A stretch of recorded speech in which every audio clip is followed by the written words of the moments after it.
রান্না খাসি বল, আজকে রান্না করব আমরা দুজন মিলে হচ্ছে কি মাছের ঝোল আর ভাত। বল মাছের ঝোল আর ভাত। তো দেখতে পারলে তার আগে কেলানি খেয়ে গেল আমার ভাই। তো চলো রান্না করা যাক, আর তোমরা দেখো আমরা কিভাবে রান্না করি। আগে থেকে আমাকে মেরে নিচ্ছে। তো চলো, মাছ রয়েছে, আমার ভাই তো মাছগুলো জোগাড় করে রেখে দিয়েছে। আর এদিকে আছে তেল, এদিকে আছে লঙ্কা তেজপাতা, আর এদিকে কাকি কড়াই মানে আগুন ধরিয়ে দিয়েছে, দেখতেই পাচ্ছ। কড়াই বসিয়ে দিয়েছে, কড়াইটা গরমও হয়ে গেছে। এখন এর মধ্যে দিয়ে দেবো হচ্ছে তেল, আর আমার ভাই গেছে চাল ধুতে। মাছের এখন এর মধ্যে কি দিচ্ছি ভাই? হলুদ। এবার দিয়ে দেবো হালকা একটু লবণ, দিয়ে হালকা একটু তেল দেবো, তাহলে মাছটাকে মাখাতে ভালো হবে।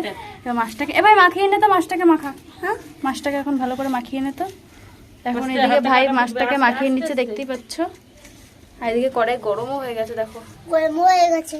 এদিকে তাকা, রান্না করবি আজকে? মাছটা জোগাড় করে রেখেছিস, আর এদিকে আমার কাকি আছে। এখনই হয়ে যাবে। আমার ভাই মাছগুলো কেটেছে, সব থেকে ইন্টারেস্টিং ব্যাপার।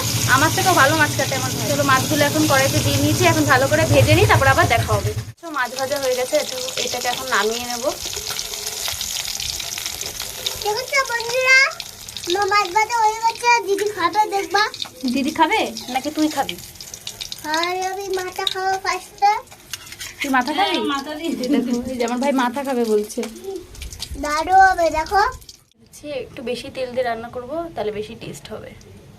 তো তেল দিয়ে দিলাম, দেখতে পাচ্ছ। এবার এর মধ্যে জিরে তেজপাতা দিয়ে দিচ্ছি। ভাই বলছে জিরে তেজপাতা ভাজা হয়ে গেছে, তার মধ্যে দিয়ে দিচ্ছি পেঁয়াজ। জিরে তেজপাতা সব ভাজা হয়ে গেছে, এবার এর মধ্যে দিয়ে দিলাম রসুন। রসুনটাও ভালো করে ভেজে নিচ্ছি, দেখতে পাচ্ছি।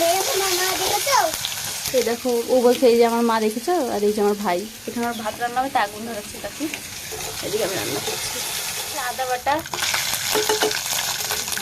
পেঁয়াজটা হালকা একটু বেশি জাল হয়ে গেছিল, পুড়ে গেছে।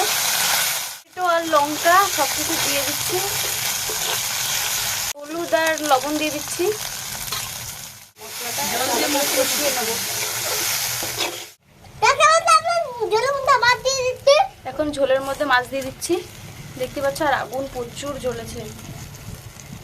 এবার হালকা একটু নড়িয়ে চড়িয়ে নেবো মাছগুলোকে। দেখতে পাচ্ছ বন্ধুরা, এদিকে মাছের ঝোলটা হয়ে গেছে প্রায় প্রায়। তাই জন্য এখন দিয়ে দিচ্ছি গরম মশলা। তো এখন গরম মশলাটা দিয়ে ভালো করে একটু নড়িয়ে চড়িয়ে দিচ্ছি। তরকারিটা হয়ে গেছে, এখন এটাকে নামিয়ে নেব।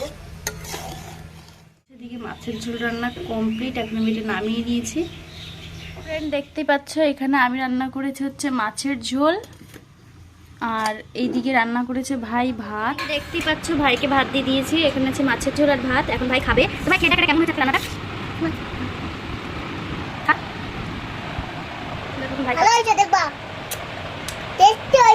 ঠিক আছে, ভাতটা খেয়ে দেখ, এবার ভাতটা আর ঝোলটা একসাথে খেয়ে দেখ। একটা বাইট নিয়ে দেখ কেমন হয়েছে। কেমন হয়েছে? দারুণ হয়েছে, দারুণ বন্ধুরা। বল ভিডিওটা ভালো লাগলে লাইক কমেন্ট শেয়ার করে দাও, সাবস্ক্রাইবটা করতে ভুলো না। লাইক কমেন্ট শেয়ার করে দাও।